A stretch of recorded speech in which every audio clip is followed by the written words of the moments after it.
You stop it right now. Watch this. 2-tap. 2-tap. 2-tap. Oh my god. This is the build. Oh, dude, it's almost not fair. They're gonna nerf this for sure. Come here. Why are you running?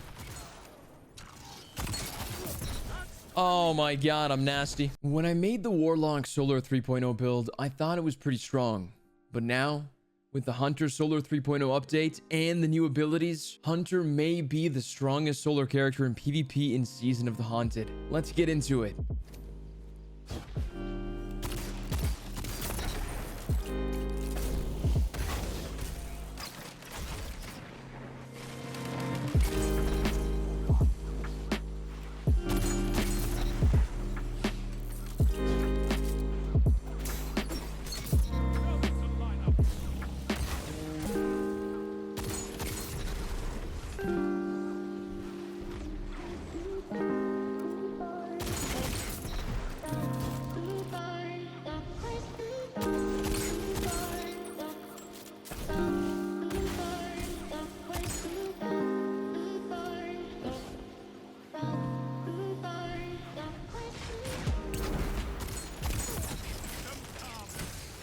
What is going on, YouTube? Matty here, and today I want to go over the nastiest hunter build for the newest Solar 3.0 update. This build will allow you to not only hit easy headshots with your throwing knife, but allow you to become a 2-tapping demon. Let's get started on abilities first. First and foremost, it is important that you are using the Acrobat's Dodge class ability. This allows you to do a front flip or a back flip, and upon landing, you make yourself and nearby allies radiant. Being radiant allows your equipped weapons to deal increased damage. We will come back to this later and explain why it's so important. Second up, you are more than welcome to pick whichever jump you're most comfortable with. Personally, I use strafe jump as that's what I'm used to. Third, we're gonna use the weighted knife, which deals increased precision damage. In PvP, it is a one-hit shot to the head and cause scorch to your target if you end up missing. When you do hit a headshot, it'll automatically give you the knife back. Now, this is important that you use the weighted knife, and again,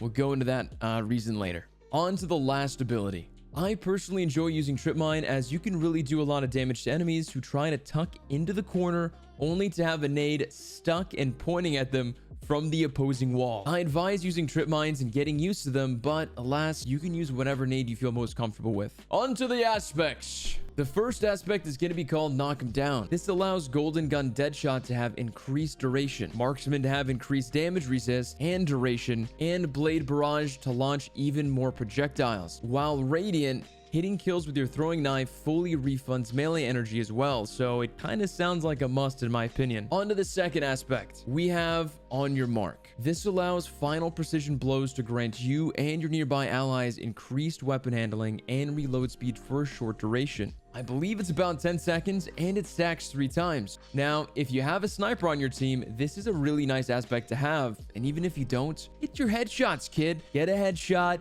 to proc this for yourself. And when you do pop super, this will stack a ×3 immediately, which feels insane when you are in a golden gun as well as after. Something to bring up, as I didn't bring it up earlier, is the super we're going to use is actually going to be Golden Gun Deadshot.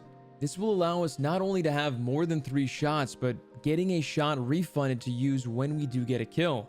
This has been a must in PvP as it lasts quite a long time and you can easily get 3 to 6 kills when playing a 6v6 game mode. Now, I know that some people like Blade Barrage, and although that's really great, it's really just kind of a one shot and kind of done super. It's fantastic, but for PvP, I prefer Deadshot. On to our fragments. First one up is Embers of Beam. This allows you to have a solar super projectile to have a stronger target acquisition, meaning your golden gun shots do not have to be as accurate to get a kill, which is always a plus in a tight situation. It has helped me out so many times. Second up is going to be the Ember of Combustion. Now, this allows when you get a final blow with our supers to cause the targets to ignite and explode, which is just my favorite, guys. You can get some really nice damage on surrounding enemies if you're on your last shots, and get that one guy who stuck out a little bit too much, allowing for an easy cleanup after you're out of your super. And guys, it's kind of satisfying to get that shot, and then a couple seconds later, you just hear them explode. It's just fun. Third fragment is going to be Ember of Solace. Now, this is going to allow all radiant and restoration effects to have an increased duration, which we 100% want for this build. I'll explain why when we get to the weapons and the exotics here in just a second. Fourth up, we have Ember of Ashes. Now, this is an easy one. Basically, you apply more scorch stacks to targets, which is always nice.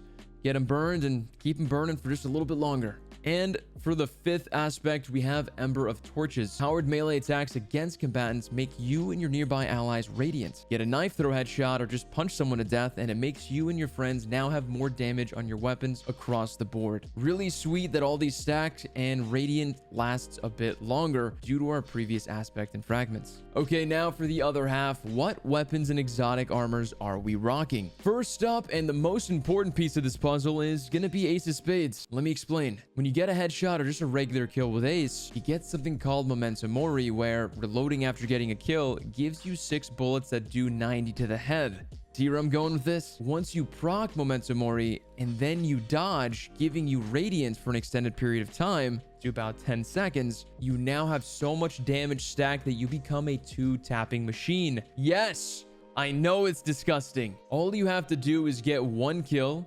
reload, dodge, and now within 10 seconds, you can just 2-tap your enemies into their spawn areas. Turn them into ghosts. Do whatever you want, just get them out of your field. For the exotic armor piece, I chose to wear R3's Embrace to give me a bit more target acquisition on those knife throws, as well as giving that weighted knife an extra bounce. That bounce does deal some bonus damage. Now, this might sound like a silly exotic, but this has come in pretty clutch, and you can just chuck this thing towards the general direction of your enemy and get at least a body hit the majority of the time. I took this build into PvP, and man, it just straight up felt unfair, and it should be changed, as it's just disgusting, guys. Prepare to see this in most Trials games, as getting a 2-tap advantage is just too good to pass up by. At the same time, people are not going to be jumping in the air shooting back at you, so with everyone's little feeties planted on the ground, you have a higher chance to get some really nice damage once those targets do explode. This is the build that I'm going to be rocking for the entire season on my Hunter. I'm really excited to see where we go with this and just to see how strong it is. I'm a little nervous about it, to be completely honest, because I do think this build is actually a little bit too strong. I don't really believe in 2-tapping or even 1-tapping should be a thing in PvP, but guys, while it's here, I figured I'd let you know about it. Have fun with it. Go and win games that you previously probably wouldn't win. It's fine, guys. It's fine. I'm doing the same thing. Let me know down in the comments what you think of this build and if you're going to be using it. If not, let me know which build you're going to be sticking with and why. I'm actually really curious what everyone's going to be rocking this season. Well, guys, that is everything. As always, thank you guys for watching. I love you guys, and I'll see you guys on the next one.